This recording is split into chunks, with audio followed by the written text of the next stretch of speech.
আগরতলা শহরকে নতুন করে সুন্দরভাবে সাজাতে যুদ্ধকালীন তৎপরতায় কাজ করে চলেছে আগরতলা পৌর নিগম সংস্থা।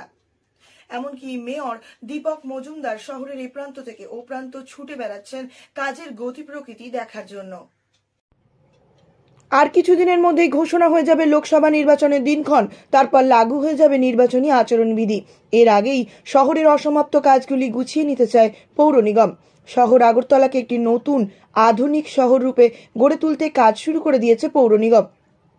মঙ্গলবার বর্ডার গোল চক্কর বাজার পরিদর্শন করলেন মেয়র দীপক মজুমদার সহ আগরতলা পুর নিগমের কমিশনার শৈলেশ কুমার যাদব এবং এলাকার কর্পোরেটররা এবং আরও অন্যান্যরা। এদিন তারা বাজারে পার্কিং ব্যবস্থা, বর্জ্য নিকাশন থেকে শুরু করে যাবতীয় বিষয় খতিয়ে দেখেন। দুদিন ধরে আমি বলবো প্রায় অলমোস্ট অচল অবস্থা। যারা ব্যবসা করতেন তারা ব্যবসা করার মতো পজিশনে ছিলেন না। এই কারণে যখন এটা নির্মাণ করা হয় তখনই সম্মতভাবে হয়েছে, বিজ্ঞানভিত্তিক বাজার হয়নি বা ক্রেতা বা ব্যবসায়ীদের আলটিমেটলি বাজার চালু রাখার মতো ব্যবস্থা ছিল না। যাই হোক, দীর্ঘদিন সংস্কার অভাব ছিল। এখানে যারা ব্যবসায়ীরা আছেন বা এখানে আমাদের কর্পোরেটররা আছেন, মহোদয় এমএসসি মেম্বার মনোজকান্ত দেবরায়, আমাদের তারা কিন্তু আবেদন করেছিল। আজকে আমাদের সঙ্গে আমাদের কমিশনার সাহেব ডক্টর শৈলেশ যাদব সহ আমাদের বিভিন্ন আধিকারিকরা এসছেন এবং ব্যবসায়ী সমিতির সঙ্গে আমাদের যারা প্রতিনিধিরা আছেন এই এলাকার সবার সঙ্গে কথা বলা হচ্ছে বাজারটাকে আরও উন্নত করা। এই কারণে এখানে লাইট হাউস হচ্ছে, এখানে প্রায় 1000 পরিবার আসবে, তাদের সঙ্গে আরও লোকজন থাকবে। তাদেরকেও এই বাজারে যাতে ক্রেতা হিসেবে তাদেরকে সুযোগ দেওয়া যায় এবং সার্বিকভাবে এই এলাকার উন্নয়নের সঙ্গে সঙ্গে যেহেতু আমাদের এখানে রাস্তা, ড্রেন সমস্ত উন্নয়ন হয়েছে, সঙ্গে বাজারটা উন্নয়নের চেষ্টা আমরা করবো। সেই উদ্দেশ্যে আজকে এখানে ভিজিট করা।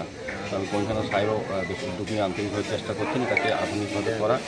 প্রথমত যেহেতু এখানে প্রায় 90% ব্যবসায়ী ব্যবসা করেন না, দোকান বন্ধ রেখেছেন দীর্ঘদিন ধরে এবং একটা অস্বাস্থ্যকর পরিবেশ তৈরি হয়েছে, আমরা দিদিকে দেখেছি, সেগুলি আমরা সরিয়ে দেবো এবং বর্তমানে মাছ বাজার যেটা চালু আছে সেটা চালু থাকবে। আমরা ওই জায়গাটা চেষ্টা করবো নতুন করে তৈরি করা। পরবর্তী সময় এই দুটো বাজারকে সঙ্গে করবো যাতে প্রকৃতভাবে ব্যবসায়ীরা ব্যবসা করতে পারেন, ক্রেতারা স্বাচ্ছন্দ্যে বাজারকে ব্যবহার করতে হবে। সেদিকে সমস্ত নিকাশি ব্যবস্থা, আলোর ব্যবস্থা, সমস্ত রাস্তার ব্যবস্থা করে আধুনিক বাজার করার আমরা একটা পরিকল্পনা গ্রহণ করি। সেক্ষেত্রে আমরা ব্যবসায়ীদের সহযোগিতা চাইছি।